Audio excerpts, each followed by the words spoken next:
Sir नमस्ते बच्चों, कैसे हो आप सब। मैं हूं नमन अग्रवाल, स्वागत करता हूं आप सभी का ज्ञानी एकेडमी की हमारी आज की क्लास में। और आज भैया जैसा कि तुम सब देख सकते हो, आज हम चैप्टर पढ़ने जा रहे हैं, हमारा चैप्टर नंबर 7, जो कि बात करता है बिजनेस एनवायरनमेंट के बारे में। जो कि किस बारे में बात करता है? जो कि बात करता है बिजनेस एनवायरनमेंट। आज की तारीख है भैया 18 सितंबर 2021 और समय हो रहा है अभी शाम के 4 बजे। सर आप टाइम और डेट हमको क्यों बता रहे हो? क्या ये भी हमारे एग्जाम में आने वाला है? अरे नहीं भैया, टाइम और डेट आपके बिल्कुल एग्जाम में नहीं आने वाले, बट एक ऐसी खबर निकल के आई है जो हो सकता है आपके एग्जाम में आ जाए और हो सकता है आने वाले डेट में। आपके अटेम्प्ट का तो मैंने कुछ नहीं बोल सकता, बट हो सकता है नेक्स्ट अटेम्प्ट में या उसके 1-2 अटेम्प्ट के बाद, यानी आपके जूनियर्स जो आपके अटेम्प्ट देने वाले हैं उसमें हो सकता है जो आपका ये वाला पर्टिकुलर चैप्टर है, यानी चैप्टर नंबर 7 बिजनेस एनवायरनमेंट, वो कंप्लीटली आधा हो जाए। अब ऐसा मैं क्यों बोल रहा हूँ, किस बेसिस पे बोल रहा हूँ, तो ये जो बात है भैया मैं आपको बताऊंगा आने वाली क्लास में। बट इतना समझ लो कि मैं ये लेक्चर रिकॉर्ड कर रहा हूँ 18 सितंबर 2020 शाम के 4 बजे, और आज ही 3 बजे करीब ऐसे धमाकेदार न्यूज निकल के आई है कि भैया एकदम मजा ही आ गया। और ये बात, ठीक है, ये बात जो मैं आपको आज के अपनी वीडियो में आगे बताने वाला हूं, एकदम कसम खा के कहता हूं, एकदम देखो भैया, मां कसम, राइट हैंड है मेरा ये, ठीक है। ये बात आपको किसी भी और दूसरी वीडियो में आज की डेट में नहीं मिलेगी, ठीक है। रिकॉर्ड कर रहा हूं मैं 18 सितंबर को, वीडियो आप तक पहुंच जाएगी 19 या 20 सितंबर तक, ठीक है। तब तक एज सच भैया मैंने जितनी भी वीडियोस वगैरह देखी उसमें जो ये बात मैं बताने जा रहा हूं वो आपको कहीं भी कोई भी नहीं बताया, क्योंकि खबर ही अभी 1 घंटे पहले आई है, तो भैया इस बात को आपको कौन ही बताएगा। बट हाँ, ये न्यूज आपके लिए जानना बहुत ही ज्यादा जरूरी है, तो एकदम लास्ट तक बने रहना। और भैया बिल्कुल काम की न्यूज है, प्लीज एक काम करना, इस वीडियो को शेयर कर देना, चैनल सब्सक्राइब कर लेना और वीडियो को लाइक कर देना। हाँ, शेयर जरूर करना अपने फ्रेंड्स के साथ, क्योंकि उनके लिए भी ये चीजें बहुत ही ज्यादा इंपॉर्टेंट यहाँ पे होने वाली है। क्लियर है? हाँ जी सर क्लियर है, शेयर हम फटाफट से कर देंगे, ठीक है। तो भैया इधर उधर की बातें बहुत हो गई, शुरू करते हैं अपना काम। जय श्री राम।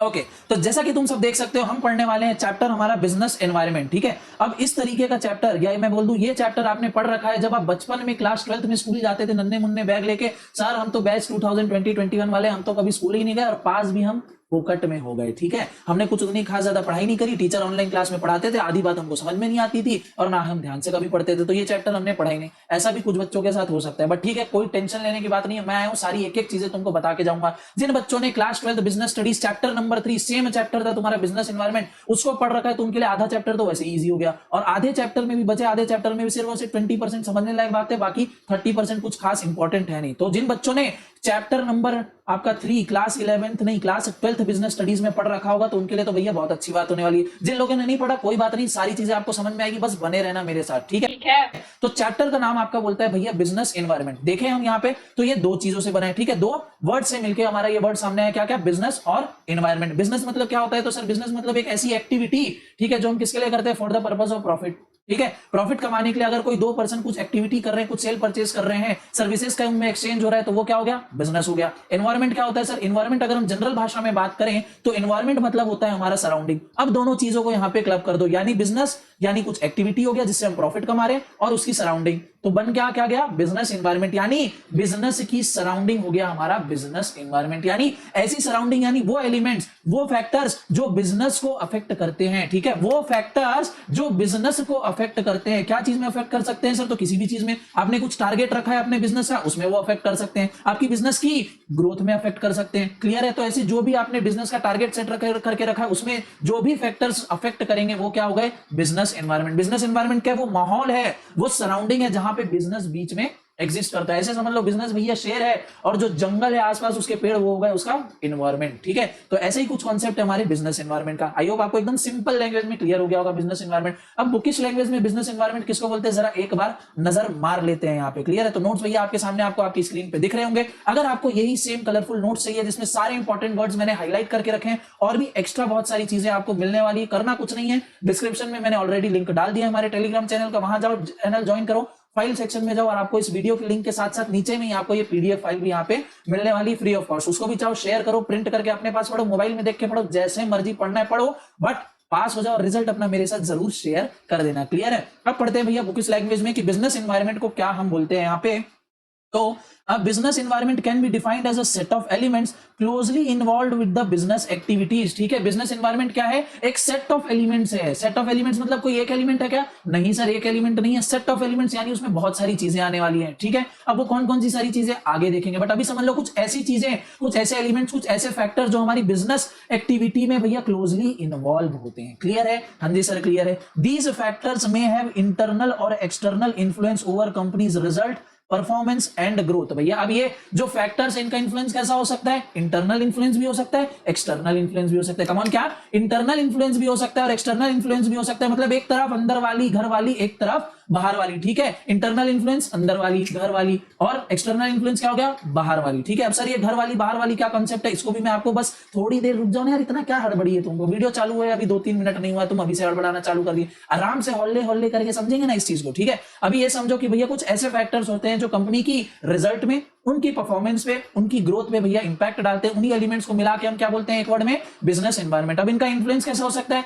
अंदर वाली घर वाली भी इन्फ्लुएंस हो सकता है, और इनका इन्फ्लुएंस एक्सटर्नल यानी बाहर वाली का भी हो सकता है। क्लियर है? आगे, business organization has to interact with its environment, hence both the business environment are totally interrelated and mutually dependent, hence both business and environment are totally interrelated है और mutually एक दूसरे के ऊपर independent है। क्या? business environment और business एक दूसरे के बिना नहीं रह सकते भैया, ये ऐसा जोड़ा है जो एक दूसरे से अलग नहीं हो सकता है। क्लियर है? ये दोनों आपस में इंटररिलेटेड और म्यूचुअली इंडिपेंडेंट है। In other words, business environment refers to those aspects of business surrounding which affect और influence its operation and determines it effectiveness है। ठीक है भैया, अदर वर्ड्स में अगर बात करूं तो बिजनेस सराउंडिंग्स जो अफेक्ट करती हैं या जो इन्फ्लुएंस करती हैं बिजनेस के ऑपरेशंस को, उनकी इफेक्टिवनेस को वो डिटरमाइन करती हैं, और ऐसी चीजों को ही हम क्या बोलते हैं? ऐसी ही चीजों को हम बोलते हैं बिजनेस एनवायरनमेंट। सर इसका एग्जांपल दे सकते हो क्या? अरे बिल्कुल, आराम से, आगे आगे धीरे धीरे मैं तुमको इसके एग्जांपल भी देते जाऊंगा। अभी जो काम की चीज है, पहले कंसेप्ट मन में आराम से बैठा लो,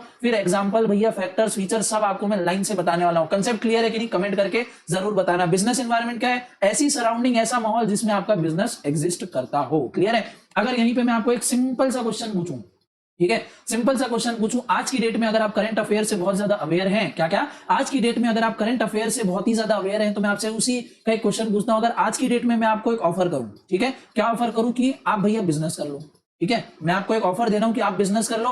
आपके बिजनेस में भैया जितनी जमीन चाहिए होगी, ठीक है, जितनी एकड़ जमीन बोलोगे उतनी एकड़ जमीन में लाके दूंगा, ठीक है। जितनी बड़ी आपको बिल्डिंग फैक्ट्री बनानी होगी सब मैं लाके दूंगा। मशीनरी चाहिए भैया एकदम लेटेस्ट टेक्नोलॉजी वाली, मैं लाके दूंगा। आपके मार्केटिंग एडवर्टाइजमेंट का खर्चा मैं लाके दूंगा, ठीक है। सारा ओवरऑल जो भी खर्चा एक्सपेंसेस है, चाहे उसमें 1 करोड़ लगे, 10,000 करोड़ लगे, कितना भी लगे, सारा पैसा मैं लाके दूंगा। क्या आप बिजनेस करोगे? आप बोलोगे हाँ सर बिल्कुल बिजनेस करेंगे, बताओ कब से बिजनेस कर रहे हैं। पर मैं बोलूंगा मेरी एक छोटी सी कंडीशन है।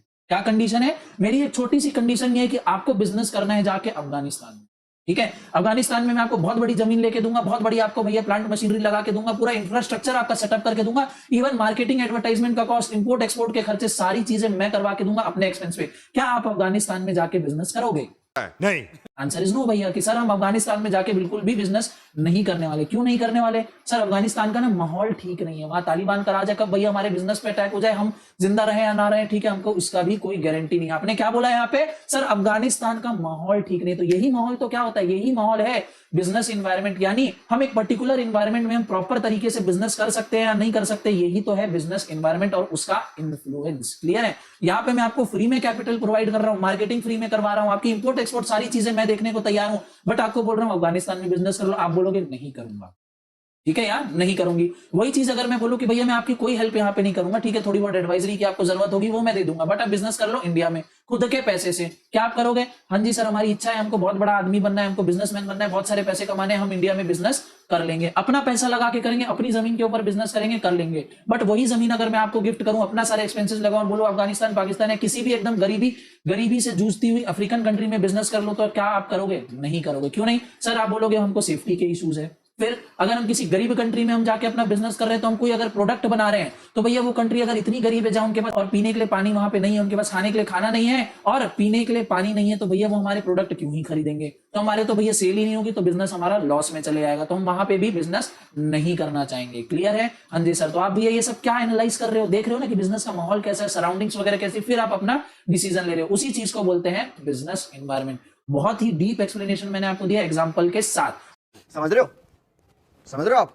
समझ रहे हो? अब देखो कि भैया बिजनेस एनवायरनमेंट की अलग अलग लोगों ने, अलग अलग बाबाओं ने क्या क्या डेफिनेशन दी है। तो भैया 2 बाबा हमारे पास है, पहले है बाबा कीथ डेविस और दूसरे हमारे बाबा एंड्रूज, ठीक है। क्या है? कीथ डेविस, बाबा कीथ डेविस ने बोला कि भैया business environment is the aggregate of all conditions, events and influence that surrounds and affect it. तो बिजनेस इन्वायरमेंट क्या है भैया? Business environment is an aggregate of all condition. Aggregate मतलब total है सारी कंडीशन का, इवेंट्स का जो इन्फ्लुएंस करते हैं या सराउंडिंग्स का जिनका इंपैक्ट आता है हमारे बिजनेस के ऊपर, उसी को क्या बोल दिया गया? Business environment. बाबा एंड्रूज क्या यहाँ पे बोल रहे हैं? तो बाबा एंड्रूज बोल रहे हैं यहाँ पे the environment of a company as the pattern of all external influence that affects its life and development. भैया इन्वायरमेंट ऑफ अ कंपनी क्या है? सारे एक्सटर्नल फोर्सेस, ठीक है, क्या सारे एक्सटर्नल फोर्सेस जो भैया अफेक्ट करते हैं बिजनेस की लाइफ और डेवलपमेंट के ऊपर, वही होता है हमारा बिजनेस एनवायरमेंट। ये किसने बोला? बाबा एंड्रूज ने बोला। सर क्या हमको डेफिनेशन याद करनी जरूरी है? बिल्कुल भैया, डेफिनेशन आपको याद करनी जरूरी है, क्योंकि हो सकता है कि डेफिनेशन कट पेस्ट करके भैया आपके में एमसीक्यू आ जाए, बोल दे कि भैया ये डेफिनेशन किसने दी। उस केस में क्या होगा? आप या तो तुक्का मारोगे, हो सकता है तुक्का आपका गलत हो जाए, बट हम एक स्मार्ट तरीका कर सकते हैं, हम एक शॉर्टकट अपना सकते हैं, क्योंकि आपके करिकुलम वैसे ही इतना ज्यादा है, बहुत सारे सब्जेक्ट है, बहुत सारे चैप्टर्स है, कितने ही सारे टॉपिक्स हैं, तो एक एक चीज, एक एक फिगर आपको याद रखना भैया बिल्कुल भी प्रैक्टिकली पॉसिबल नहीं। तो हम यहाँ पे एक स्मार्ट वर्क कर सकते हैं, हम यहाँ पे हार्ड वर्क नहीं करेंगे, डेफिनेशन को रटेंगे नहीं, हम यहाँ पे स्मार्ट वर्क करेंगे, और वही मैंने यहाँ पे कर रखा है। देखो, कीथ डेविस से वर्ड याद रख लेना, एग्रीगेट ऑफ ऑल कंडीशन। यानी अगर आपको डेफिनेशन में, क्वेश्चन में एग्रीगेट ऑफ ऑल कंडीशन दिख जाए तो इससे याद कर लेना कि भैया ऐसा कुछ कीथ डेविस ने बोला था, और आंसर मार्क करके आ जाना, ठीक है। बिजनेस एनवायरनमेंट से रिलेटेड अगर एग्रीगेट ऑफ ऑल कंडीशन आ जाए और पूछे कि ये डेफिनेशन किसने दी, तो बोल देना कीथ डेविस ने दी, ठीक है। ऑल एक्सटर्नल इन्फ्लुएंस याद कर लो कि भैया ऑल एक्सटर्नल इन्फ्लुएंस के बारे में बात करता था हमारा बाबा एंड्रूज, क्लियर है। तो इस तरीके से आप एक वर्ड से एक पर्सन को आपने एसोसिएट कर दिया, अब बस बहुत इजी हो गया आपके लिए। पूरी डेफिनेशन याद करने की जरूरत पड़ी क्या? नहीं सर, पूरी डेफिनेशन याद करने की हमको जरूरत भी नहीं, क्योंकि हमको एग्जाम में लिख के थोड़ी ना आना है कि भैया इसने क्या डेफिनेशन दी, हमको तो सीधा पूछेगा कि ये वाली डेफिनेशन किसने दी, ठीक है, क्लियर है, बहुत इजी है सर। यहाँ पे नेक्स्ट आगे बढ़ते हैं, तो भैया आगे यहाँ पे बोल रहा है कि business environment is highly dynamic which means it keeps on changing and is uncertain. Business environment क्या है भैया? हाईली डायनामिक है। हाईली डायनामिक मतलब बहुत ही जल्दी इसमें चेंजेस आते रहते हैं, वो चेंजेस किसी भी टाइप के हो सकते हैं, ठीक है। अगर मैं आपको बताऊं कि भैया कंट्री में अचानक से डिमोनेटाइजेशन हो गया, किसी ने नहीं सोचा था कि डिमोनेटाइजेशन हो जाएगा, अचानक से हो गया। यहाँ पे बहुत बड़ा चेंज आ गया बिजनेस में, अचानक से जीएसटी आ गया, अगेन चेंज आ गया, कोरोना वायरस आ गया, लॉकडाउन लग गया, भैया बिजनेस में काम ही होना बंद हो गया। कितना बड़ा चेंज है बिजनेस के लिए, कितने लोग इस कोविड-19 कोरोना वायरस की वजह से भैया इंपैक्ट हुए, कितने लोगों का बिजनेस बंद हो गया, कितने लोग लॉस में चले गए, डिप्रेशन में चले गए, कितने लोगों ने तो आत्महत्या भी कर ली होगी इस मामले में, ठीक है। तो ये क्या चीज हो गया भैया? बिजनेस एनवायरनमेंट से इसको हमको ये समझ में आता है कि ये बहुत ही ज्यादा डायनेमिक है, इट इज हाईली डायनेमिक। कभी भी किसी भी तरीके से ये चेंज हो जाए हमको यहाँ पे पता नहीं चल पाएगा कि कब भैया अचानक से चेंज हो गया। जैसे अगर टेक्नोलॉजी के बारे में बात करूं, तो खुद ही आप देखो कितनी जल्दी हमारी जो टेक्नोलॉजी है वो चेंज होते जा रही है। अभी रिसेंटली हमारे यहाँ पे फोन लॉन्च हुए थे, ठीक है, कीपैड वाले फोन, फिर तुरंत हम स्मार्टफोन पे आ गए। स्मार्टफोन में भी बड़ी स्क्रीन, ऐसी स्क्रीन, वैसी स्क्रीन, एक कैमरा, 4 कैमरा, एक स्पीकर, 2 स्पीकर, ठीक है। फिर ब्लूटूथ वाले ईयरफोन आ गए भैया, जो हम नॉर्मल पहले ईयरफोन यूज करते थे, आजकल ब्लूटूथ वाले ईयरफोन आ गए, ब्लूटूथ वाले स्पीकर आ गए, धीरे धीरे सारी चीजें वायरलेस हो गई। फिर मोबाइल में भी देखो तो डिस्प्ले भैया पहले छोटा होता था, फिर बड़ा बड़ा, फिर एमोलेड डिस्प्ले, कर्व डिस्प्ले, फिर अब तो फोल्डेबल वाले भी फोन आने लग गए। तो देखो टेक्नोलॉजी कितनी जल्दी चेंज होती जा रही है, और अगर आप पुरानी ही टेक्नोलॉजी पे काम कर रहे हो तो आप क्या हो जाओगे? मार्केट से बिल्कुल ही बाहर हो जाओगे। साथ ही साथ बिजनेस एनवायरनमेंट क्या है? बिजनेस एनवायरनमेंट अनसर्टेन भी है, ठीक है। अनसर्टेन मतलब हम फ्यूचर में आगे नहीं बता सकते कि अब आगे और क्या होने वाला है, ठीक है, क्योंकि भैया कल किसी ने नहीं देखा। मैं भी जो स्टार्टिंग में मैंने यहाँ पे बात बोली थी कि एक बहुत बड़ी खबर निकल के आई, उससे हो सकता है कि आपका ये जो चैप्टर है आने वाले टाइम में आपकी इंस्टीट्यूट बिल्कुल हाफ कर दे, क्योंकि एक टॉपिक जो आने वाला है वो हो सकता है आने वाले टाइम में इंस्टीट्यूट हटा दे, ठीक है। मैं क्या बोल रहा हूं? हो सकता है कि हटा दे, मैं बिल्कुल एकदम दावे के साथ नहीं बोल रहा हूं, क्योंकि भैया मैं टीचर हूं, कोई ज्योतिष नहीं हूं, मैंने फ्यूचर नहीं देखा है। हो सकता है हटा दे, हो सकता है नहीं भी हटाए, ठीक है, कोई बात नहीं उसमें। तो वैसे ही बिजनेस एनवायरनमेंट क्या है? अनसर्टेन है। कल क्या होगा हमको नहीं पता, ठीक है। आज से 10-15 साल पहले हम सोच भी नहीं सकते थे कि भैया टच स्क्रीन वाला फोन आएगा, फिर वो फोन ऐसा फोल्ड भी होगा, कर्व वाली स्क्रीन वाली भी फोन आएंगे। टीवी भी देखो भैया, ब्लैक एंड व्हाइट टीवी था, फिर कलर टीवी आ गया, फिर एलईडी आ गया, फिर एलसीडी टीवी भी आने लग गए, फिर उसके बाद भैया ये अपने कर्व शेप के भी यहाँ पे टीवी आने लगे। तो एक ही चीज में कितनी सारी इनोवेशन धीरे धीरे होती जा रही है, कितनी जल्दी हम चेंज होते जा रहे हैं। इसी को बस बोलते हैं कि भैया बिजनेस एनवायरनमेंट एक तो हाईली डायनेमिक है, तुरंत तुरंत चेंज होता है, और अगला चेंज क्या आएगा ये भी हम बहुत अच्छी तरीके से एकदम 100% ट्रू होगा ही होगा ऐसा ये हम नहीं बता सकते, क्लियर है। तो ये 2 वर्ड्स का मीनिंग आपका यहाँ पे क्लियर हो गया, डायनेमिक और अनसर्टेन। आगे बढ़ जाते हैं कि भैया बिजनेस एनवायरनमेंट में आखिर क्या क्या चीजें आती हैं। तो बिजनेस एनवायरनमेंट इंक्लूड्स, ठीक है, business environment includes all those factors that affects companies operation and includes customers, competitors, stakeholder, supplier, industry trend, regulation, other government activities, social, economical factors and technological development. तो भैया business environment में क्या क्या सारी चीजें आ गई, अभी तक हम पढ़ रहे थे ना। बिजनेस एनवायरनमेंट क्या है, एक सेट ऑफ एलिमेंट है। कितने सारे एलिमेंट है, देखो भैया इतने सारे एलिमेंट है। बिजनेस एनवायरनमेंट में क्या क्या आ गया, कस्टमर आ गया, आपके सप्लायर आ गए, ठीक है, आपके डिस्ट्रीब्यूटर आ गए, आपके कॉम्पिटिटर आ गए, सोशल एनवायरनमेंट आ गया, टेक्नोलॉजी आ गया, इकोनॉमिक फैक्टर आ गया, गवर्नमेंट की क्या पॉलिसी है, इतनी सारी चीजें यहाँ पे आ चुकी है। क्लियर है, हाँ जी सर, बहुत अच्छी तरीके से क्लियर। तो भैया बिजनेस एनवायरनमेंट में क्या क्या चीज आती है, बहुत सारी चीजें आती है सर। कस्टमर आ गए, कॉम्पिटिटर आ गए, फिर हमारे जो इंप्लॉइज काम कर रहे हैं वो सारी चीजें आ गई। अब इतनी सारी चीजों को अगर मुझे दो कैटेगरी में डिवाइड करना है तो मैं सिंपली बता सकता हूं कि भैया एक हमारी घर वाली चीजें और एक हमारी बाहर वाली चीजें। घर वाली चीजें कौन कौन हो गई, तो भैया घर वाली चीजें यानी हमारे बिजनेस से जो डायरेक्टली एसोसिएटेड है। कौन कौन, तो भैया इंप्लॉइज हो गए बिजनेस के, सप्लायर हो गया, ठीक है, तो ये सब क्या हो गया, ये अंदर वाले, ठीक है, इंटरनल फैक्टर्स हो गए हमारे बिजनेस एनवायरनमेंट के। बाहर वाले कौन हो गए, जिसपे हमारा कंट्रोल नहीं है, गवर्नमेंट पॉलिसी, गवर्नमेंट कब क्या नया कानून ले, कब क्या कुछ लीगल चेंजेस हो जाए, हमारे कंट्रोल में नहीं है। तो ये क्या हो गया, बाहरी फैक्टर्स हो गए। वेरेस हमारे इंप्लॉइज पे हमारा कंट्रोल होता है कि नहीं होता है, बिल्कुल होता है। हमारे मैनेजर्स पे हमारा कंट्रोल होता है कि नहीं होता है, बिल्कुल होता है। क्या हम अपनी जो रॉ मटेरियल की सप्लाई है उसको हम कंट्रोल कर सकते हैं कि नहीं कर सकते, बिल्कुल कर सकते हैं। जब हमको ज्यादा चाहिए ज्यादा बड़ा ऑर्डर प्लेस कर देंगे, कम चाहिए छोटा ऑर्डर प्लेस करेंगे। तो ये जो चीजें हमारे कंट्रोल में है। बट जो बाहरी चीजें जो हमारे कंट्रोल में नहीं है वो हो गए हमारे एक्सटर्नल फैक्टर्स। जैसे गवर्नमेंट कुछ नया लॉ ले आए, हमारे कंट्रोल में नहीं है। लोगों के टेस्ट एंड प्रेफरेंस चेंज हो गए, हमारा उस पर कोई कंट्रोल नहीं है। क्लियर, हाँ जी सर, बहुत अच्छी तरीके से क्लियर। इसी को थोड़ा सा और डिटेल में हम पढ़ लेते हैं कुछ 7 पॉइंट्स में।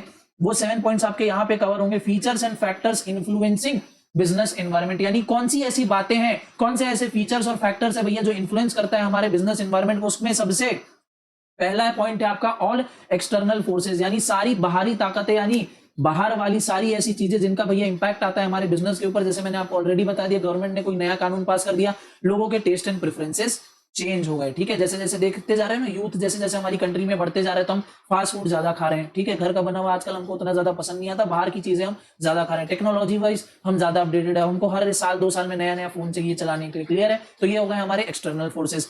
नेक्स्ट अगर बात करूं तो स्पेसिफिक और जनरल फोर्सेस। अब स्पेसिफिक वर्ड क्या है, सिर्फ और सिर्फ एक स्पेसिफिक पर्सन को यहाँ पे वो चीज इंपैक्ट करने वाली, यानी आपके बिजनेस के अंदरूनी कुछ ऐसी चीजें जो सिर्फ और सिर्फ आपके बिजनेस को इंपैक्ट करेंगी। जैसे इंप्लॉइज मान लो या सप्लायर मान लो किसी मार्केट में, ठीक है, किसी मार्केट में सिर्फ और सिर्फ 2 कॉम्पिटिटर हैं और 2 यहाँ पे सप्लायर हैं। एक आप बिजनेस कर रहे हो और एक बिजनेस कर रहा है मिस्टर एक्स, ठीक है।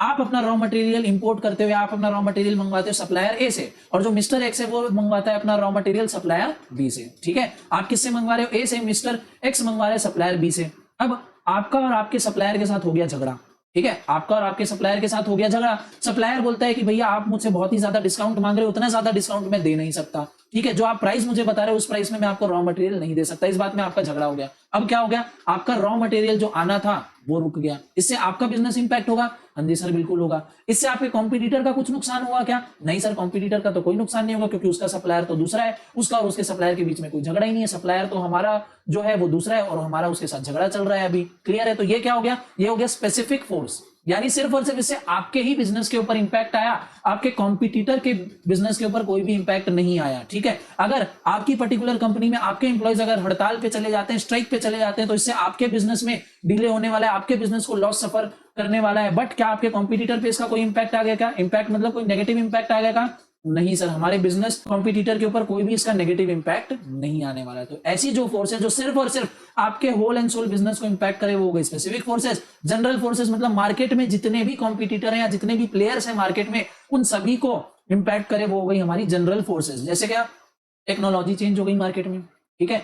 अब हम सारे कॉम्पिटिटर्स के बाद पुरानी मशीन थी, अब एक नई टाइप की मशीन आ गई जो कम टाइम में कम कॉस्ट में बहुत ही ज्यादा प्रोडक्शन कर देती है। अब क्या होगा, ये सबके ऊपर इंपैक्ट आ गया। कैसे, क्योंकि सबके पास जो मशीन है वो पुरानी टेक्नोलॉजी की हो गई। जल्दी से जल्दी सारे प्लेयर्स मार्केट में ट्राई करेंगे कि वो नई नई मशीन खरीद ले, ठीक है। या मान लो कोई गवर्नमेंट ने कोई लॉ पास कर दिया, जैसे गवर्नमेंट ने जीएसटी लेके आया, क्या जीएसटी से सिर्फ आप ही का इंपैक्ट हुआ बिजनेस या सभी का बिजनेस इंपैक्ट हुआ, सर सबका बिजनेस इंपैक्ट हुआ क्योंकि सबको जीएसटी तो पे करना ही पड़ता है, तो सबका यहाँ पे बिजनेस पे कुछ ना कुछ इन्फ्लुएंस वहां पे आया। तो जब कोई भी ऐसी चीजें हो जाती है हमारे बिजनेस एनवायरनमेंट में जिसका इन्फ्लुएंस या जिसका इंपैक्ट सभी के ऊपर आता है मार्केट में, उसको क्या बोल दिया, जनरल फोर्सेस। कुछ ऐसी चीजें जो सिर्फ और सिर्फ आपके बिजनेस पे आने वाली है और आपके कॉम्पिटिटर को उससे कोई फर्क नहीं पड़ने वाला, वो हो गया स्पेसिफिक फोर्सेस। क्लियर है, हाँ जी सर क्लियर है। थर्ड पॉइंट आपका बात करता है इंटर रिलेशन का। भैया इंटर रिलेशन बात करता है कि भैया बिजनेस और बिजनेस एनवायरनमेंट आपस में रिलेटेड है। कैसे रिलेटेड है, for example with inclination of youth towards western culture the demand for fast food is increasing. देखो भैया यूथ,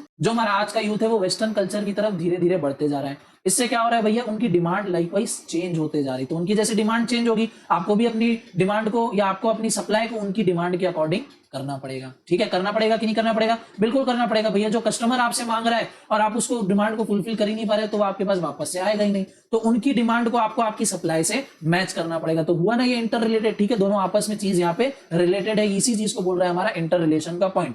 नेक्स्ट पॉइंट अनसर्टेनिटी, मैंने आपको ऑलरेडी बता दिया। डायनेमिक भैया मैंने आपको ऑलरेडी बता दिया कि भैया धीरे धीरे नहीं, बहुत जल्दी जल्दी यहाँ पे चेंजेस होते रहते हैं। हमारा जो बिजनेस एनवायरनमेंट है ये स्टैटिक यानी एक जैसा नहीं रहता है। नेक्स्ट बात करें पॉइंट नंबर 6, तो भैया बिजनेस एनवायरनमेंट को समझना बहुत ही ज्यादा कॉम्प्लेक्स है। कैसे? क्योंकि ये तुरंत तुरंत पलट जाती है।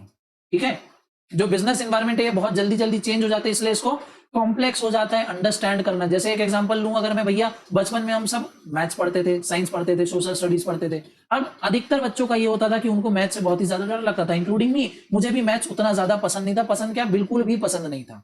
ठीक है, मैथ्स मुझे बिल्कुल पसंद नहीं थी। क्यों पसंद नहीं थी? इतने सारे वहां पे चैप्टर्स होते थे। अब कुछ तो बहुत इजी चैप्टर होते थे, सिंपल इंटरेस्ट वगैरह काफी इजी चैप्टर होते थे, बट वहीं अगर हम दूसरे चैप्टर को ले ले भैया, ज्योमेट्री हो गया, ट्रिग्नोमेट्री हो गया, एरिया सर्कमफेरेंस, पता नहीं क्या क्या दुनिया भर के चैप्टर, वो मुझे समझ ही नहीं आते थे कि भैया क्या है, कौन सा कहाँ पे क्या फॉर्मूला लगेगा, क्या है क्या नहीं है। तो मैं क्या बोलता था, अरे यार ये बहुत ना टफ चैप्टर है। ठीक है, आप भी जब अपनी ये सीएसईटी में आपको भी कोई सब्जेक्ट या कोई चैप्टर ऐसा बहुत ज्यादा डिफिकल्ट लगता होगा समझने में, तब आप क्या बोलते हो कि यार बहुत ही ज्यादा कॉम्प्लेक्स है, कॉम्प्लिकेटेड सब्जेक्ट है या कॉम्प्लिकेटेड टॉपिक है, ये तो यार समझ में नहीं आता। ठीक है, तो जो बात भैया समझ में नहीं आए उसी को हम क्या बोल देते हैं? कॉम्प्लेक्स। ठीक है, कॉम्प्लेक्स यानी डिफिकल्ट टू अंडरस्टैंड। तो लाइकवाइज भैया जो हमारा बिजनेस एनवायरनमेंट है ये भी बहुत ही ज्यादा कॉम्प्लेक्स है, क्योंकि ये कब किस डायरेक्शन में मुड़ जाए हमको नहीं पता, तो इसलिए इसको समझ पाना बहुत ही ज्यादा कॉम्प्लेक्स है। ठीक है, बिजनेस एनवायरनमेंट चाहे दिन में आए चाहे रात में आए, भैया ये समझ में बिल्कुल भी नहीं आता है। क्लियर है? इसी के साथ बढ़ते हैं भैया हमारे 7th पॉइंट में। 7th पॉइंट हमारा बात करता है रिलेटिविटी का। रिलेटिविटी मतलब भैया, तो sir the impact of business environment में differ from company to company और कंट्री टू कंट्री। ठीक है भैया, जो बिजनेस एनवायरनमेंट का इंपैक्ट है भैया वो कंपनी टू कंपनी और कंट्री टू कंट्री यहाँ पे डिफर कर सकता है। कैसे? ठीक है, कैसे कर सकते हैं, सुनो। तो जैसे मान लो भैया मार्केट आप जाते हो तो आपको बहुत सारे वहां पे प्रोडक्ट्स बिक रहे होते हैं। ठीक है, साबुन, शैम्पू, वहीं पे कुछ ऐसे प्रोडक्ट भी बिक रहे होते हैं जो भैया हमको कंज्यूम नहीं करनी चाहिए बट लोग कंज्यूम करते हैं, जैसे अल्कोहल हो गया, टबैको हो गया। ठीक है, इनका भी अपना बिजनेस अच्छी तरीके से चल रहा है, साबुन शैम्पू वालों का भी बिजनेस अपना अच्छी तरीके से चल रहा है। अब मान लो गवर्नमेंट हमारी क्या करती है, कल को एक लॉ ले आती है कि भैया आज से पूरी कंट्री में हम टबैको को क्या कर रहे हैं या लिकर को क्या कर रहे हैं, बैन कर रहे हैं। ठीक है, अब बताओ टबैको और लिकर का जो यहाँ पे बिजनेस कर रहे थे उनके बिजनेस पे तो बहुत ज्यादा इंपैक्ट आ गया, बट उसी टाइम पे मुझे बताओ क्या साबुन और शैम्पू बेचने वालों के ऊपर कोई इंपैक्ट आया? नहीं सर, उनके ऊपर कोई इंपैक्ट नहीं आया। तो इंपैक्ट किसके ऊपर आया? इंपैक्ट सिर्फ और सिर्फ आया टबैको और लिकर वाली कंपनी के ऊपर। तो यही चीज यहाँ पे बोल रहे रिलेटिविटी, यानी जो बिजनेस एनवायरनमेंट का इंपैक्ट है वो डिफरेंट डिफरेंट कंपनी के ऊपर डिफरेंट डिफरेंट तरीके से अफेक्ट करता है। क्लियर है? एक और एग्जांपल देता हूं आपका मैगी का। ठीक है, मैगी हम सब खाते हैं, हम सभी को पसंद है। मैगी को एक टाइम पे क्या कर दिया गया था? बैन कर दिया गया था, क्योंकि उसमें कुछ ऐसे सब्सटेंस मिले थे जो भैया ह्यूमन कंजम्पशन के लिए बिल्कुल भी सही नहीं थे। उस टाइम क्या हुआ, मैगी का जो बिजनेस है भैया वो बहुत ही ज्यादा इंपैक्ट हो गया। वेयरएज उसी टाइम पे भैया जो यिप्पी है और जो चिंग्स नूडल है, दुनिया भर के अलग अलग जो नूडल्स हैं उनका बिजनेस बहुत ही ज्यादा बढ़ गया था। ठीक है, तो ये हो गया आपका रिलेटिविटी का एक बहुत ही अच्छा एग्जांपल। एक और एग्जांपल आपकी नोट्स में दिया है, अपने साइड से पढ़ लेना, समझ में बहुत इजी तरीके से आपको आने वाला है। मैं सीधा आगे बढ़ता हूं और अब आते हैं हम अपने नेक्स्ट टॉपिक पे, that is types of business environment. यानी बिजनेस एनवायरनमेंट के कितने टाइप्स होते हैं? तो भैया बिजनेस एनवायरनमेंट के टोटल 5 टाइप्स होते हैं। ठीक है, 5 टाइप की हमारी बिजनेस एनवायरनमेंट होती है,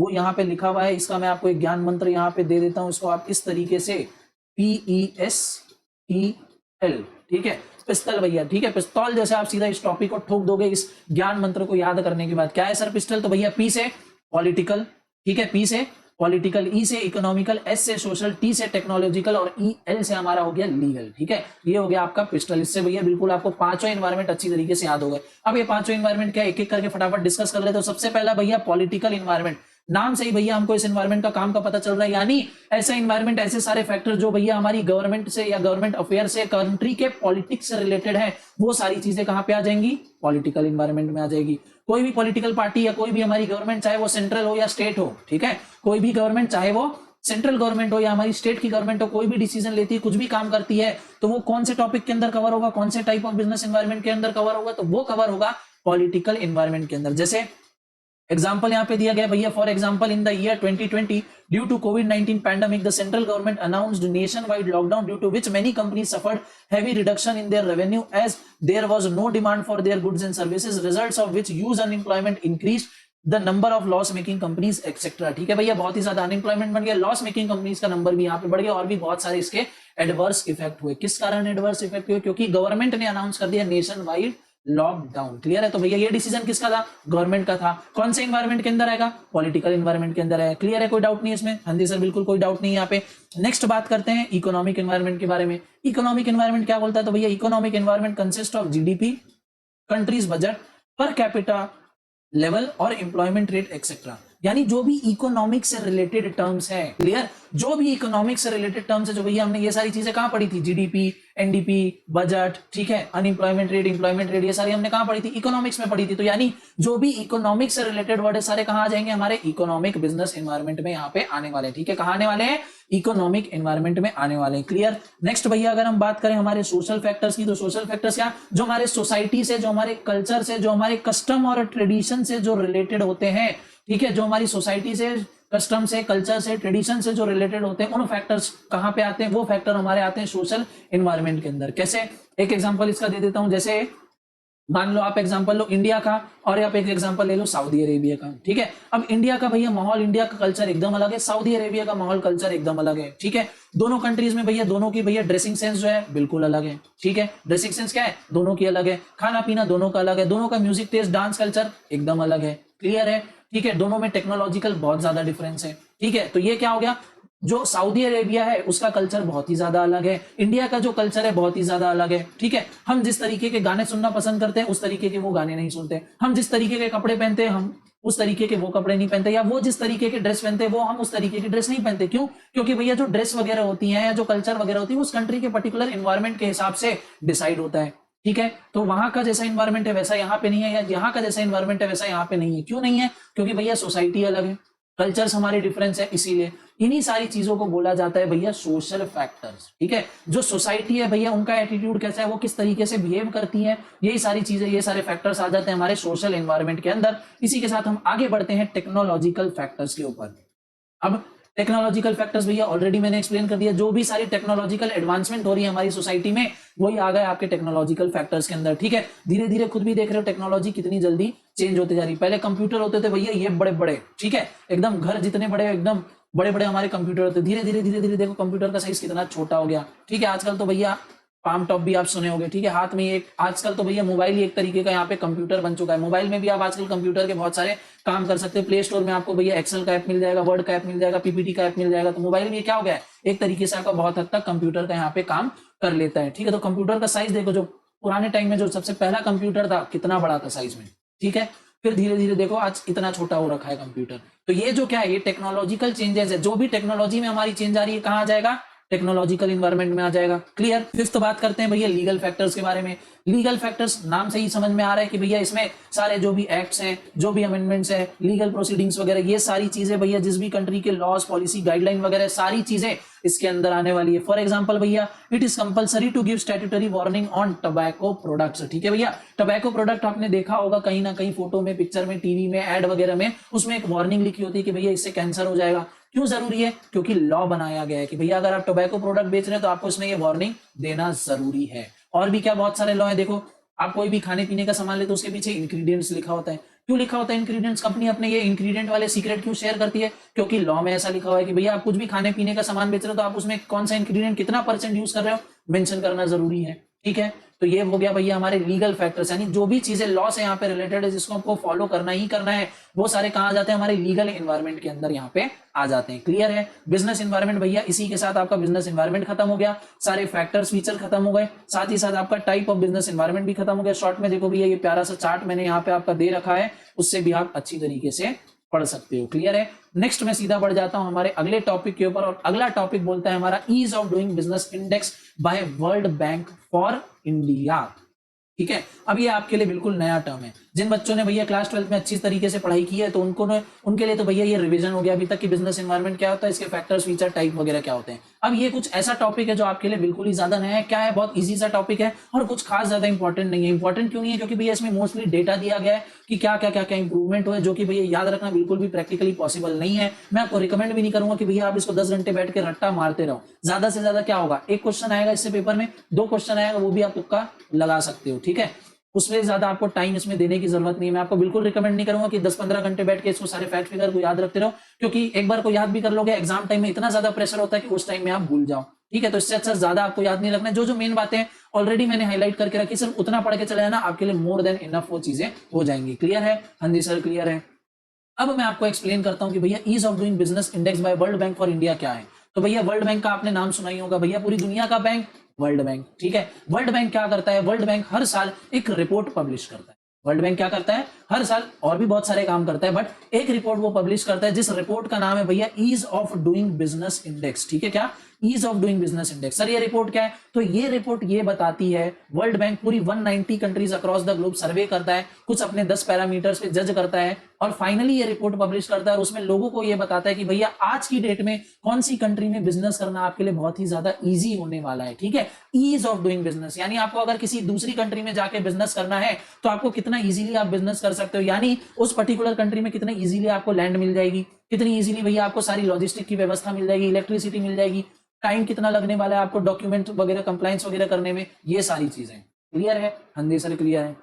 उस रिपोर्ट में हमको इस चैप्टर में देखना है कि भैया इंडिया की क्या रैंकिंग्स है, पहले क्या थी और आज हम कौन से स्टेज में खड़े, हमने इंप्रूवमेंट किए या हम और भी ज्यादा पीछे जाते गए हैं। ठीक है, तो इस चीज को अभी मैं आपको पहले बता देता हूं। तो क्या बोल रहे हैं यहाँ पे कि भैया world banks latest doing business report, ठीक है, शॉर्ट में DBR 2019, India has recorded a jump of 23 position against his rank of 100 in 2017 to be placed now at 77th among 190 countries assessed by the World Bank। ठीक है, world Bank ने क्या किया, 190 countries की भैया एक लिस्ट बनाई जिसमें इंडिया की रैंक कहां पे आई? 2019 में 77th नंबर पे। सर 2020 में कितनी रैंक आई? तो 2020 में रैंक आई भैया 63। 2020 में कितनी रैंक आई? 63। 2019 में कितनी थी? 77। उसके पहले कितनी थी? 2018 में तो भैया 100 थी। तो इससे हमको क्या पता चल रहा है? इंडिया धीरे धीरे आगे बढ़ते जा रहा है। अब आप पूछेंगे सर हम 2021 में जी रहे हैं, सर अभी क्या इंडिया की रैंक है?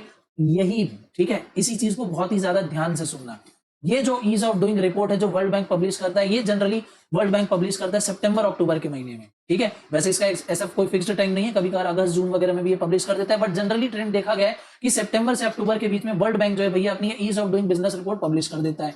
अब मैंने वीडियो के स्टार्टिंग में आपको डेट और टाइम इसीलिए बताया था, जो मैं आपको बात बताने जा रहा हूं। आज है 18 सितंबर और आज की डेट में वर्ल्ड बैंक ने अभी तक कोई भी रिपोर्ट पब्लिश नहीं की है, बट 3 बजे ही न्यूज आई। ठीक है, मैं जस्ट वीडियो के लिए अपना ये नोट्स वगैरह को देख रहा था कि हाँ इनमें कुछ चेंजेस वगैरह थोड़ी ना करने, सब चीज परफेक्ट है कि नहीं। अचानक से न्यूज निकल के आती है कि ईयर 2021 से वर्ल्ड बैंक अपनी ईज ऑफ डूइंग बिजनेस को डिसकंटिन्यू कर रहा है। मतलब क्या? इस साल से, ठीक है, इस साल भी और आने वाले साल में भी वर्ल्ड बैंक अब ये ease of doing business report जो है, जो हर साल वर्ल्ड बैंक पब्लिश किया करता था, अब नहीं करने वाला। क्यों नहीं करने वाला सर? तो क्योंकि वर्ल्ड बैंक को इस रिपोर्ट में, ठीक है, इस रिपोर्ट में वर्ल्ड बैंक को मिली है बहुत सारी गड़बड़ियां। वर्ल्ड बैंक ने भैया इस रिपोर्ट का अपना करवाया था इंटरनल ऑडिट। इंटरनल ऑडिट मतलब अंदर के लोगों से अपने भैया इस रिपोर्ट में चेक करवाया था कि भैया ये जो हम डेटा लेके आ रहे हैं, जो सारी चीजें हम कलेक्ट कर रहे हैं, क्या वो सही है या नहीं है। तो उसमें इंटरनल ऑडिट की जब रिपोर्ट आई तब भैया वर्ल्ड बैंक को मिली बहुत सारी गलतियां। ठीक है, वर्ल्ड बैंक ने बोला कि भैया अभी भी हमको ऐसा लगता है कि कुछ चीजें जो है छूट रही हैं। ठीक है, तो वर्ल्ड बैंक ने क्या किया? वर्ल्ड बैंक ने अपनी इसी चीज का एक्सटर्नल ऑडिट करवाया। और ये एक्सटर्नल ऑडिट की किसने भैया? तो मैं आपको नाम बता दे रहा हूं, बिल्कुल से याद रख लेना। एक्सटर्नल ऑडिट का ठेका सौंपा गया या जिम्मेदारी सौंपी गई अमेरिकन कंपनी, ठीक है, अमेरिकन लॉ फर्म बोलना चाहिए, अमेरिकन लॉ फर्म जिसका नाम है Wilmer, WILMER, Wilmer hello, HALE। ये क्या है भैया? Wilmer hello. तो विल्मर हेल है भैया एक अमेरिकन लॉ फर्म। इन्होंने किया वर्ल्ड बैंक का एक्सटर्नल ऑडिट और उन्होंने उसमें पाया कि भैया चाइना का बहुत ही ज्यादा इंफ्लुएंस यहाँ पे हो चुका है ईज ऑफ डूइंग बिजनेस में। चाइना ने पैसे के दम पे और अपनी सॉफ्ट पावर के दम पे भैया टॉप लेवल मैनेजर्स को यहाँ पे या टॉप लेवल मैनेजमेंट को यहाँ पे खरीद लिया और वो अपनी रैंकिंग को उन्होंने बहुत ही ज्यादा इंप्रूव करवा दिया इस रिपोर्ट में। सर इस रिपोर्ट में रैंकिंग बढ़ाना क्यों ज्यादा इंपॉर्टेंट है? देखो, मान लो कि भैया अब आप आगे जाके एक बिजनेस करने वाले हो, ठीक है, इंडिया में आप अपना बिजनेस कर रहे हो, अब आप प्लान कर रहे हो कि भैया ग्लोबलाइजेशन का फायदा उठाया जाए, दूसरी कंट्री में जाके भी अपनी एक ब्रांच खोली जाए। तब आप क्या करोगे? कोई भी ऐसी कंट्री को सिलेक्ट कर दोगे क्या? नहीं करोगे। आप किसी भी कंट्री का भैया पूरा एनालिसिस करोगे कि भैया उस कंट्री में कितना टैक्स लग रहा है, कितना फायदा है, क्या हम ये बिजनेस वहां पे कर सकते हैं या नहीं कर सकते। सारा काम क्या कर देता था? वर्ल्ड बैंक आपके लिए बहुत हद तक सारा काम आपके लिए कर देता था, रिपोर्ट पब्लिश कर देता था। अब आप क्या करते थे? वर्ल्ड बैंक की बिजनेस उठाई, देखे कि भैया टॉप 10 टॉप 20 में कौन है, ठीक है, ये कंट्री बहुत अच्छी, यहाँ पे जाके बिजनेस कर लेता हूँ, मेरा बिजनेस बहुत इजीली बहुत अच्छी तरीके से हो जाएगा। ठीक है। तो इससे क्या होता था, जो भी कंट्री होती थी, ठीक है, जो भी कंट्री टॉप में आती थी उनके यहाँ आता था भर भर के फॉरेन इन्वेस्टमेंट, भर भर के फॉरेन कंपनीज वहां पे आ जाती थी। क्यों आती थी? क्योंकि वहां बिजनेस करना तो बहुत ईजी होता था। चाइना इसी का फायदा उठाना चाहता था। चाइना बोलता था अगर मेरी रैंकिंग भी बढ़ जाएगी, ठीक है, अगर मेरी रैंकिंग बढ़ जाएगी तो लोग मेरे यहाँ भी आएंगे, बाहर की कंपनी मेरे यहाँ आएगी और मेरी जीडीपी बढ़ जाएगी, मेरी इकोनॉमी बहुत ज्यादा बढ़ जाएगी। तो चाइना ने पैसे के दम पे, सॉफ्ट पावर के दम पे कह लो, वर्ल्ड बैंक के जो टॉप मैनेजमेंट में काम करने वाले लोग थे उनको इन्फ्लुएंस किया और उनको बोला कि मेरी रैंकिंग जो आप वर्ल्ड, जो अपनी ये जो डीबीआर रिपोर्ट जो पब्लिश करते हो उसमें बढ़ा दो। और ऐसा हुआ भी, ठीक है। रिपोर्ट में ये पाया गया कि भैया जो चाइना की जो एक्चुअल रैंकिंग थी, जो एक्चुअल स्कोर थी, वो बहुत ही बढ़ा चढ़ा के इस रिपोर्ट में दिखाई गई थी। इसीलिए वर्ल्ड बैंक ने गुस्सा होकर अब ये डिसाइड किया कि आगे से ये कभी भी ऐसी रिपोर्ट पब्लिश नहीं करेंगे। इसीलिए मैंने वीडियो के स्टार्टिंग में बोला था कि हो सकता है आपके अटेम्प्ट में ये वाला क्वेश्चन आ जाए, बट हो सकता है आईसीआई का अगर इसमें ध्यान जाए, आईसीएसआई का अगर इसमें ध्यान जाए, तो आगे से हो सकता है ये पूरा का पूरा टॉपिक जो ऑलमोस्ट आधा पार्ट कवर करता है आपके इस चैप्टर का, ये आने वाले अटेम्प्ट के लिए हटा दे। क्यों? क्योंकि भैया अब इसका कोई मतलब ही नहीं बनता है। ऐसा मुझे लगता है कि अब ये तो खत्म हो गई चीजें, आज के आज ये सारी चीजें खत्म हो गई। अब आने में कुछ कोई नई वर्ल्ड बैंक ऐसा रिपोर्ट पब्लिश नहीं करने वाला एज ऑफ नाउ। कल को कर दे तो भैया मुझे मत बोलना, वर्ल्ड बैंक अभी खुद बोल रहा है इस साल हम नहीं करेंगे और इस साल से हम डिसकंटिन्यू यहाँ पे कर रहे हैं। क्लियर है? तो जब आगे भी वर्ल्ड बैंक कोई यहाँ पे रिपोर्ट पब्लिश नहीं करने वाला, तो भी इस टॉपिक को पढ़ने का कुछ खास ज्यादा मतलब बनता नहीं है। तो मुझे ऐसा लगता है कि आने वाले टाइम में आपके इंस्टीट्यूट इस टॉपिक को हटा सकती है। बट हाँ, आपको भैया जो जिनका अटेम्प्ट 1-2 महीने बाद, 3 महीने बाद है, वो इस वीडियो को ध्यान से देख लेना, इस टॉपिक को अच्छे से पढ़ लेना, एक हाथ क्वेश्चन इसमें से आ सकता है। क्लियर है? हाँ जी सर, आगे से ऐसी रिपोर्ट पब्लिश होगी क्या? नहीं पब्लिश होगी। क्यों पब्लिश नहीं होगी? क्योंकि भैया अमेरिकन लॉ फर्म विल्मर हिल ने यहाँ पे फाउंड किया है कि भैया चाइना का बहुत ज्यादा इंफ्लुएंस है, वो रैंकिंग अपनी बढ़ा चढ़ा के दिखाते हैं। इसीलिए वर्ल्ड बैंक ने नाराज होकर ये डिसीजन लिया कि ये डीबीआर रिपोर्ट अब आगे से पब्लिश नहीं करेंगे। ये न्यूज आपको और डिटेल में पढ़नी है, गूगल कर लेना, आपको इजीली किसी भी वेबसाइट में मिल जाएगी। क्लियर है? हाँ जी सर, इधर उधर की बातें बहुत हो गई, एक्स्ट्रा बातें, यही इंपॉर्टेंट बात थी भैया जो मेरे को आप तक कन्वे करनी थी। आप अपने फ्रेंड्स तक कन्वे करना इस वीडियो को शेयर करके।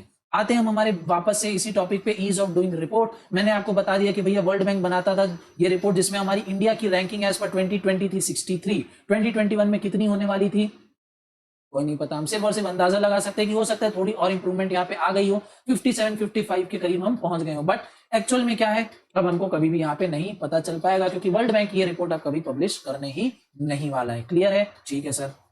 आगे, India has improved its rank by 53 position in last 2 years and 65 position from last 4 years। देखो भैया हमने कितना मेजर यहाँ पे लीप लिया है। ठीक है, लास्ट 4 ईयर में हम 65 पोजीशन अबव आए हैं। ठीक है, लास्ट 4 इयर्स में हम 65 पोजीशन अबव आ चुके हैं। देखो भैया हमारी जो करंट गवर्नमेंट है, मोदी गवर्नमेंट, उन्होंने कितना ज्यादा यहाँ पे काम किया, कितनी ज्यादा हमारी जो रैंकिंग है वो यहाँ पे इंप्रूव हो चुकी है। अब ये हमारी रैंकिंग इंप्रूव क्यों हो गई, कैसे हो गई, अचानक से हो गई क्या? नहीं सर, उसके पीछे हमारी सरकार ने बहुत सारे यहाँ पे स्टेप्स लिए। वो क्या सारे स्टेप्स है, बस आगे हम उसी चीजों को डिस्कस करने वाले हैं। 1-2 चीजें बस आप समझ लो।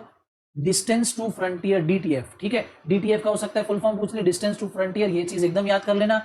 This year India's DTF score improved to 67.23 from 60.76 in the previous year. ठीक है, ये अगेन 2019 का डेटा यहाँ पे, क्योंकि आपके मॉड्यूल में भी पुराना ही डेटा है, अभी तक अपडेट नहीं हुआ है। तो ये 2019 का डेटा है क्या, 67.23। ओके, आगे, इन ट्रेडिंग अक्रॉस बॉर्डर भैया India's rank improved by 66 position, moving from 146 in 2017 to 80 in 2018। देखो भैया 2017 में हम 146 रैंक पे थे, कौन से पैरामीटर पे, ट्रेडिंग अक्रॉस बॉर्डर पे। वहीं हम 2018 में सीधा 80th पोजीशन पे आ गए। देखो कितना बड़ा हमने 66 पोजीशन का यहाँ पे जंप लिया है। और कौन सी ऐसी बाकी सारी चीजें जहां पे हमने बहुत ही ज्यादा इंप्रूवमेंट किया, तो यहाँ पे आपके कुछ 6 पैरामीटर्स और हैं।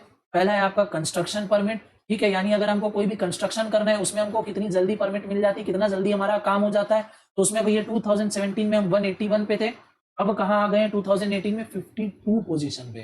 ठीक है, एकदम भैया बिग क्लैप्स की भैया हमारी गवर्नमेंट कितना अच्छा यहाँ पे काम कर रही है। नेक्स्ट, ट्रेडिंग अक्रॉस बॉर्डर 146 से 80 पे, स्टार्टिंग अ बिजनेस 156 से 137, गेटिंग क्रेडिट लोन वगैरह कितना इजीली हमको मिल जाता था 29 से 22 पे, फिर गेटिंग इलेक्ट्रिसिटी 29 से 24 पे, एनफोर्सिंग कॉन्ट्रैक्ट 164 से 163 पे हम आ गए। और ओवरऑल रैंक की अगर हम बात करें तो 2017 में हम 100 पोजीशन पे थे, 2018 पे हम आ गए हैं 77 पोजीशन पे, और लास्ट ईयर के रैंक के हिसाब से भैया हम थे 63rd पोजीशन पे। क्लियर है? हाँ जी सर क्लियर है। नीचे बढ़ते जाओ, देखो इसमें पढ़ने लायक कुछ नहीं है, जो मैंने रेड में लिखा है ये सब आप अपनी तरफ से भी पढ़ सकते हो। इसमें समझाने लायक कोई बात नहीं है, समझाने लायक बस इसमें इतना ही पॉइंट था कि भैया ease of doing business report होती क्या है, कौन पब्लिश करता है, कितनी कंट्री आती है और हमारी रैंक क्या है। अब भैया किन पैरामीटर में हमने कितना ज्यादा इंप्रूव किया, सारी डेटा वाली यहाँ पे बात आ जाएगी, तो उसको एक बार पढ़ के बस ध्यान रख लेना, याद रह जाए तो बहुत अच्छी बात है। कुछ इंपॉर्टेंट फीचर के बारे में बात कर लेते हैं इंडिया की परफॉर्मेंस के बारे में। तो भाई recognised India as a one of the top improvers for 2 consecutive year. तो भैया वर्ल्ड बैंक ने इंडिया को रिकॉग्नाइज किया एज अ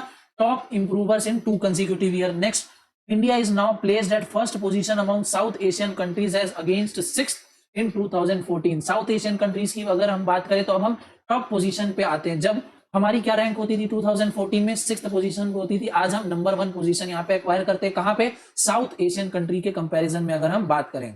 नेक्स्ट आगे, तो ये देखो भैया जो पैरामीटर्स मैंने आपको अभी ऊपर दिखाए थे, construction permit, trading across border, starting a business, उसमें हमने क्या क्या इंप्रूवमेंट की है सारा आप लाइन से पढ़ लेना। यहाँ पे दिल्ली में क्या चेंज हुआ है, मुंबई में क्या चेंज हुआ है, क्या क्या सारी यहाँ पे बात हुई है, इसमें समझाने लायक कुछ नहीं, वीडियो पॉज करके आराम से इस चीज को पढ़ लेना। ट्रेडिंग अक्रॉस बॉर्डर भैया देख लो, ट्रेडिंग अक्रॉस बॉर्डर क्या है? दिल्ली में से अगर हम कुछ चीज इंपोर्ट कर रहे हैं या दिल्ली से हम कुछ चीज एक्सपोर्ट कर रहे हैं, ठीक है, दिल्ली में अगर हम कुछ चीज इंपोर्ट कर रहे हैं और दिल्ली से अगर हम कुछ चीज एक्सपोर्ट कर रहे हैं तो उसके डॉक्यूमेंट्री पे, ठीक है, डॉक्यूमेंट्री हमको कंप्लायंस करने, डॉक्यूमेंट पेपर वर्क हमको रेडी करना है, तो कितना टाइम लगता था? 2017 में 58 आवर्स लग जाते थे और खर्चा कितना आता था? $140 आता था, ठीक है।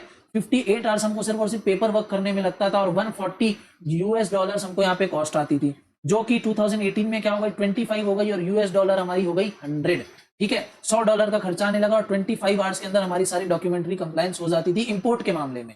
एक्सपोर्ट के मामले में 21 आवर्स यहाँ पे लगते थे और $90 का खर्चा आता था, वही 6 आवर्स हो गए और $80 का खर्चा आ गया, यानी टाइम भी हमको कम लगने लगा और हमारा एक्सपेंसेस भी लाइकवाइज कम हो गए। वहीं अगर बॉर्डर कंप्लायंस की बात करें तो भैया डेटा आपके सामने, इसको एक बार गो थ्रू कर लेना कि इंपोर्ट और एक्सपोर्ट में क्या है। वही सेम चीज यहाँ पे मुंबई के बारे में दी गई है कि मुंबई में इंपोर्ट और एक्सपोर्ट करने के आपको कितना टाइम लगता था यहाँ पे और कितने यहाँ पे खर्चे आपको उठाने पड़ते थे। समझ रहे हो? समझ रहे हो आप? समझ रहे हो? इसी के साथ फर्दर अपन आगे बढ़ते हैं। तो भैया स्टार्टिंग का बिजनेस, तो भैया बिजनेस स्टार्ट करने में कितना क्या टाइम लगता था ये आपको पढ़ लेना है। क्रेडिट, एक्सेस टू क्रेडिट यानी लोन वगैरह मिलने में कितना आपको टाइम मिलता था, कितना आसानी से आपको मिलता था या नहीं मिलता था, ये सारी चीजें। इलेक्ट्रिसिटी कितनी जल्दी मिल जाती थी, ये भी आपको देख लेना है। क्लियर?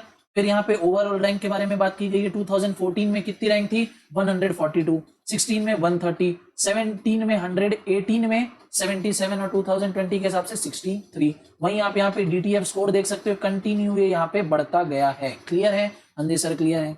नेक्स्ट 8 इंडिकेटर्स के बारे में अगर हम बात करें तो कुछ नहीं, 6 तो हमने पहले ही देख ली थी, 2 और यहाँ पे ऐड हो गए, पेइंग टैक्सेस और रिजॉल्विंग इंसॉल्वेंसी। उसमें हमने भैया कितना कितना इंप्रूव किया है, सारी चीजें आपके सामने, एक बार पढ़ लेना बस, ज्यादा आपको यहाँ पे नहीं पढ़ना है। सीधा आ जाओ नेक्स्ट टॉपिक पे। नेक्स्ट टॉपिक क्या है भैया? Ease of doing business index by DPIIT for states, ठीक है। अब भैया DPIIT क्या है? तो DPIIT का फुल फॉर्म है, DPIIT का मतलब है department for promotion of industry and internal trade. क्या? Department for promotion of industry और इंटरनल ट्रेड, यानी कंट्री के अंदर में जो भी ट्रेड होने वाली, इंटरनल ट्रेड, कंट्री के अंदर जितनी भी इंडस्ट्री, उसके लिए डिपार्टमेंट बनाया गया। क्या चीज? उस चीज का प्रमोशन करने के लिए, इंटरनल ट्रेड को और ज्यादा प्रमोट करने के लिए डिपार्टमेंट बनाया गया। उन्होंने भी भैया ease of doing business index अपना निकाला, हर एक स्टेट के लिए, हर एक यूनियन टेरिटरी के लिए। उसी चीज को हमको यहाँ पे पढ़ना है।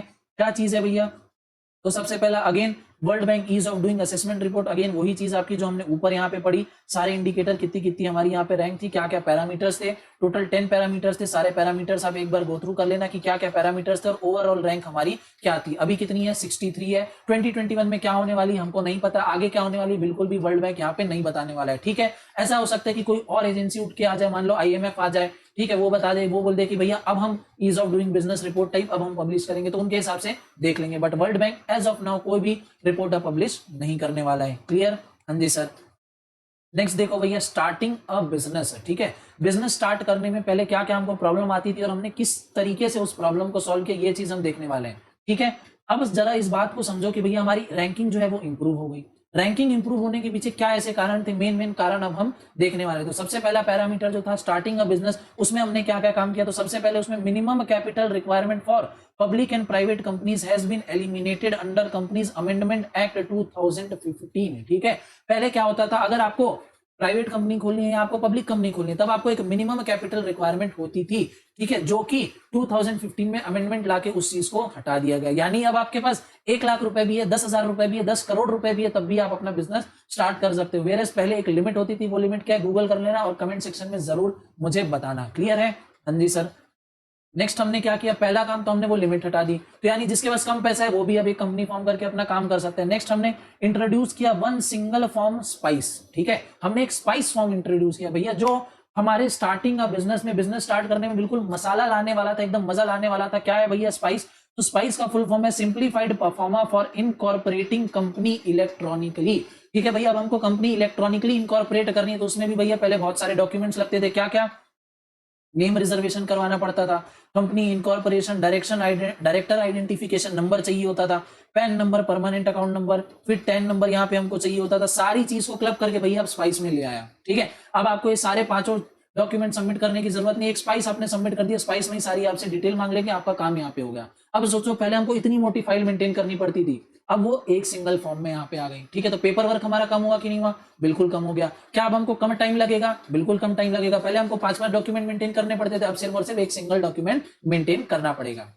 नेक्स्ट देखते हैं, तो भैया नेक्स्ट क्या इंट्रोड्यूस किया हमने? अगेन एक और ई फॉर्म एजाइल हमने इंट्रोड्यूस किया। इसका फुल फॉर्म क्या है भैया? तो application for registration of goods and service tax identification number, employees state insurance corporation registration plus employees provident fund organisation registration. भैया जाहिर सी बात है, आप अपनी कंपनी खोल रहे हो तो भैया आपको टैक्स पटाना पड़ेगा, उसके लिए आपको भैया जीएसटीएन नंबर होना बहुत ही ज्यादा जरूरी है। फिर आपके अंदर एम्प्लॉइज काम कर रहे हैं तो उसका आपको प्रोविडेंट फंड बनाना पड़ेगा, तो उसके लिए आपको रजिस्ट्रेशन करवाना पड़ेगा। साथ ही साथ भैया आप इंश्योरेंस सर्विस आपको प्रोवाइड करनी है तो आपको भैया उसके लिए भी रजिस्ट्रेशन करवाना पड़ेगा। 3 अलग अलग रजिस्ट्रेशन आपको करवाने पड़ते थे। अब सारा काम कहाँ हो जाएगा? सिर्फ और सिर्फ एक एजाइल फॉर्म से आपका काम हो जाएगा। Any applicant if he wants to register for any of these bodies can fill a e-form agile and get registration at any time of company's incorporation itself. This form enables the user to apply for GST, EPF and EIS registration with the spice form. Spice form के साथ साथ अब भैया agile भी यहाँ पे भर दो तो आपको जीएसटी का भी काम यहाँ पे आपका हो गया, आपका प्रोविडेंट फंड वाला भी यहाँ पे काम हो गया और आपका इंश्योरेंस वाला भी यहाँ पे काम हो गया।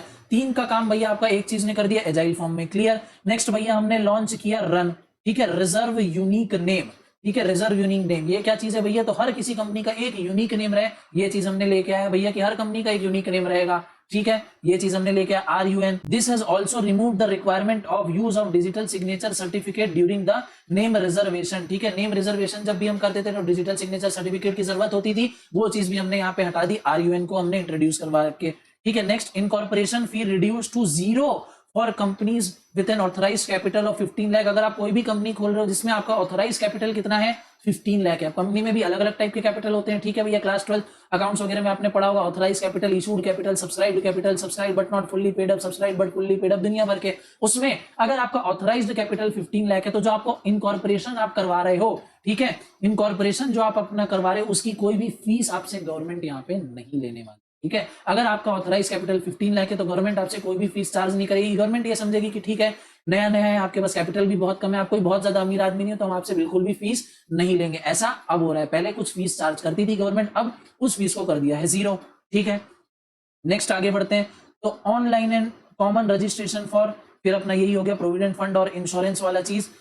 शाम सुविधा पोर्टल में आपको ये सारी सुविधा यहाँ पे मिल जाएगी। रजिस्ट्रेशन अंदर Mumbai shops and establishment act provided real time without cost and inspection. ठीक है भैया, Mumbai shop and establishment act के अंदर भैया आप रियल टाइम में अपना रजिस्ट्रेशन कॉस्ट करवा सकते हो बिना इंस्पेक्शन और कम खर्चे से। ठीक है, eliminated the requirement of bank account details for GST registration. GST में रजिस्ट्रेशन करवाते टाइम भैया बैंक डिटेल्स, भैया बैंक अकाउंट की आपकी रिक्वायरमेंट भी यहाँ पे हटा दी गई है। इन शॉर्ट हमने जितने भी सारे काम किए उससे हमारी जो बिजनेस करने की भैया जो इजी है, जो स्मूथनेस एकदम मक्खन की तरह हमने धीरे धीरे उसको इंप्रूव किया गया है। ठीक है, क्या हो गया? कॉस्ट हमने कम कर दी। ठीक है, इनकॉर्पोरेशन की फीस हम आपसे ले नहीं रहे। अगर आपका कैपिटल जो है ऑथराइज्ड कैपिटल याद रखना, ठीक है, इशूड कैपिटल मत समझ लेना, ऑथराइज्ड कैपिटल आपका अगर 15 लाख है। फिर बहुत सारी चीजों को हमने एक चीज में क्लब कर दिया, स्पाइस फॉर्म ले आए, एजाइल फॉर्म ले आए, रन के लिए अब आपको डीएससी की जरूरत यहाँ पे नहीं है। नेक्स्ट अगर बात करें तो कंस्ट्रक्शन परमिट के लिए भैया हमने एक सिंगल विंडो खोल दी जहां से आपका सारा यहाँ पे कंसल्टेंसी करनी, कुछ भी डाउट आ रहा है सब चीज यहाँ पे हो जाएगा। फिर नेक्स्ट आपका unified building bylaws 2016 has been introduce in Delhi. Next deem approvals have been introduce in Delhi. ठीक है भैया, अप्रूवल्स भी यहाँ पे हो गए। Requirement of submitting documents has been replaced by e undertaking in Delhi, यानी अब आपको फिजिकल डॉक्यूमेंट सबमिट करने की जरूरत नहीं है। ठीक है, स्कैन करके भी आप डॉक्यूमेंट सबमिट कर दोगे दिल्ली में तो ये भी माना जाएगा। ठीक है, multiple inspection has been replaced by single joint inspection. बार बार मल्टीपल इंस्पेक्शन करवाने की भी आपको जरूरत नहीं है, सिर्फ एक जॉइंट सिंगल इंस्पेक्शन होगा, उसी में आपका काम हो जाएगा। क्लियर। फिर इलेक्ट्रिसिटी जनरेशन में भैया क्या आ गया? जनरेटिंग इलेक्ट्रिसिटी में producer for internal wiring inspection by electrical incorporated in Delhi have been eliminated. ठीक है भैया, अब आपकी कंपनी में इंटरनल वायरिंग कैसी हुई है उसका भी आपको इंस्पेक्शन करवाने की अब जरूरत नहीं है। सर्विस लाइन चार्जेस को भैया कैप कर दिया है 25,000 रुपए पे। अगर आप यूज करते हैं बिजली 150 किलोवाट तक, कुछ ऐसे स्पेसिफाइड इलेक्ट्रीफाइड एरियाज हैं जहां आपको लो टेंशन लोड्स दिया जाएगा 150 किलोवाट तक। अगर आप बिजली को यूज करते हो तब आपको 25,000 तक का ही यहाँ पे बिल देना है। तो कॉस्ट भी यहाँ पे हम थोड़ी सी यहाँ पे कम कर दिए हैं। टैक्सेस के बारे में अगर बात करें तो भैया 17 इनडायरेक्ट सेंट्रल और स्टेट टैक्सेस को मिला के एक सिंगल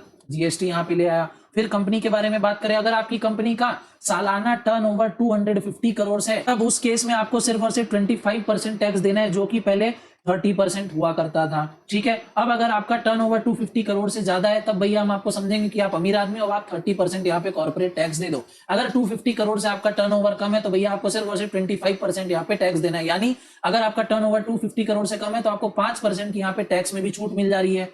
ठीक है, फिर making payment for EPF have been made mandatory electronically. अब आपको फिजिकली जाके ईपीएफ का पेमेंट नहीं करना है, आप इलेक्ट्रॉनिकली वो चीजों को हैंडल कर सकते हो। फिर एडमिनिस्ट्रेटिव चार्जेस भैया यहाँ पे कम कर दिए गए हैं। फिर उसी के साथ साथ employees deposit linked insurance administrative charges, जो कि पहले 0.01% हुआ करता था, उसको भी हम हटा दिया गया। ठीक है, कुछ चार्जेस हमने कम कर दिए और ये पर्टिकुलर चार्ज हमने कंप्लीटली हटा दिया। टैक्सेस वगैरह हमने कम कर दिए। ट्रेडिंग अक्रॉस बॉर्डर हमने ऑलरेडी ऊपर देखा। डॉक्यूमेंटेशन में अब कम टाइम लग रहा है, कम कॉस्ट यहाँ पे लग रही है, तो वही बोल रहा है time and cost on import and export have been reduced. Clear? हाँ जी सर, क्लियर। नेक्स्ट भैया ये देख लो, e Sanchit and online application system under single window interface for trade have been implemented. इसको अच्छे से याद रख लेना। ई संचित भैया क्या है? Online application system. हमने यहाँ पे सिस्टम बैठा दिया, सिंगल विंडो इंटरफेस यहाँ पे रहेगा, जो हमको अलाउ करेगा, हमको यानी ट्रेडर को अलाउ करेगा to submit all supporting documents electronically with digital signature. अब हमको अगेन फिजिकल डॉक्यूमेंट सबमिट करने की जरूरत नहीं है, इलेक्ट्रॉनिकली भी आप इलेक्ट्रॉनिकली डॉक्यूमेंट आप सबमिट कर दोगे ई संचित पोर्टल पे, वो भी माना जाएगा। ठीक है, एनफोर्सिंग कॉन्ट्रैक्ट पढ़ लो, कुछ खास नहीं है। नेक्स्ट, इंसॉल्वेंसी को हमने यहाँ पे रिजॉल्व किया है। पहले क्या होता था, इंसॉल्वेंसी बैंक्रप्सी दोनों अलग अलग टर्म है। इस पे मेरी ऑलरेडी एक डेडिकेटेड वीडियो है आईबीबीआई के ऊपर। ठीक है, इन डिटेल इस चीज को पढ़ना है, आईबीबीआई वाली मेरी वीडियो को देख लेना, इजीली प्लेलिस्ट में जाओगे आपको वहां पे मिल जाएगी। क्लियर? अब इंसॉल्वेंसी क्या है, बैंक्रप्सी क्या है, वहां मैंने बहुत अच्छी तरीके से एक्सप्लेन किया था, तो यहाँ पे मैं उस चीज को वापस एक्सप्लेन नहीं करूंगा। शॉर्ट में समझ लो कि भैया क्या होता है। इंडिया में देखो बहुत सारे केस हुए, नीरव मोदी पैसा लेके भाग गया, विजय माल्या पैसा लेके भाग गया, तो इन सब मैटर्स को सॉल्व करने के लिए, या कोई और भी तीसरा बिजनेसमैन है जो एकदम बिल्कुल इंसॉल्वेंट हो चुका है, बिल्कुल एकदम बैंकरप्ट यहाँ पे हो चुका है, जो जिन लोगों से उसने लोन बोरो किया उनको वो यहाँ पे पैसा रीपे नहीं कर पा रहा है, तो उस केस में क्या होता था, हम क्या करेंगे, सारे एसेट को उसके एक्वायर करेंगे, बेचेंगे, जितना पैसा मिला हम सारे लोगों को दे देंगे जिसने उसने लोन लिया। अब इस प्रोसेस में होता था बहुत ज्यादा टाइम लग जाता था। ठीक है, बहुत ही ज्यादा यहाँ पे टाइम लग जाता था, 10-15 साल भी लग जाते थे। इस टाइम को हमने बिल्कुल शॉर्ट किया है। ठीक है, इस टाइम को हमने बिल्कुल कम कर दिया। वही यहाँ पे सारी बातें यहाँ पे की गई है कि भैया हमने इंसॉल्वेंसी एंड बैंक्रप्सी कोड 2016 में हमने अडॉप्ट किया, उसमें बहुत सारे हमने प्रोविजन डाले कि इस चीज को हमको इस तरीके से डील करना है, जिससे जो हमारा ये काम है, ठीक है, एसेट को एक्वायर करना, जिन लोगों को पैसा देना है उनको देना, ये बहुत ही जल्दी इजी वे में हो जाए। क्लियर? हाँ जी सर, क्लियर। नेक्स्ट ये वाला जो टॉपिक है बहुत ही ज्यादा अनइंपॉर्टेंट टॉपिक है, implementation of business reform by state and union territory. समझाने लायक इसमें लिटरली कोई भी बात नहीं है। ठीक है, समझाने लायक इसमें कुछ खास बातें नहीं है, बस जो मैंने रेड से किया एक बार उसको यहाँ पे पढ़ लेना, हो सकता है क्वेश्चन आ जाए तो आ जाए, वरना बहुत ही कम यहाँ पे चांसेस है। ठीक है, समझाने लायक ऐसा कुछ नहीं, एक बार रीडिंग मार लेना, आपको ऊपर से यहाँ पे क्या सारी बातें इसके अंदर दी गई है समझ में आ जाएगा। आगे बढ़ता हूँ, तो आगे तो भैया आपका यहाँ पे चैप्टर ही खत्म हो गया। नेक्स्ट आपको एक चीज यहाँ पे दिख रहा होगा, ज्ञान इज एक्स्ट्रा ज्ञान।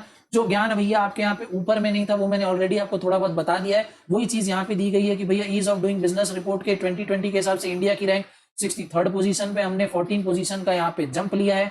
वर्ल्ड बैंक की डूइंग बिजनेस रिपोर्ट 2020 की पब्लिश हुई थी अक्टूबर 24 2019 में। इस साल भैया 2020 में भैया इंडिया का डीटीएफ स्कोर इंप्रूव हुआ है 71 पे, 67.23 पे हम थे, अब 71 हो गया। टॉप 3 कंट्रीज कौन कौन सी थी, तो भैया पहले रैंक पे हमारा न्यूजीलैंड, दूसरे पे सिंगापुर और तीसरे पे हमारा हांगकांग। क्लियर है? नेक्स्ट नीचे आपको दिख जाएगा भैया ज्ञान मंत्र। एक ज्ञान मंत्र मैंने आपको ऑलरेडी यहाँ पे दे दिया था, क्या था, पिस्टल का। दूसरा भैया फीचर्स और फैक्टर्स आपको याद करना है। कैसे याद करोगे, तो भैया uncertain interrelated forces are DCR. क्या क्या? Uncertain interrelated forces are DCR. इस तरीके से आपको फीचर्स और फैक्टर्स सारे यहाँ पे याद हो जाएंगे। अनसर्टेन मतलब अनसर्टेनिटी, इंटर रिलेटेड मतलब इंटररिलेशन, फोर्सेज यानी ऑल एक्सटर्नल और इंटरनल फोर्सेज और स्पेसिफाइड और general forces are DCR. DCR मतलब डायनेमिक, कॉम्प्लेक्स और रिलेटिविटी। क्या यहाँ पे ज्ञान मंत्र हमारा बन गया, अनसर्टेन इंटर रिलेटेड फोर्सेज। ठीक है, uncertain interrelated forces are DCR. और हमारा टाइप्स ऑफ बिजनेस एनवायरनमेंट, तो यहाँ पे पिस्टल यहाँ पे हो गया, पिस्टल से बिल्कुल इस टॉपिक को अपन ठोक डालेंगे। क्लियर? नेक्स्ट आपको नीचे दिख रहा होगा एक और स्पेशल चीज, ज्ञानीज वन लाइनर।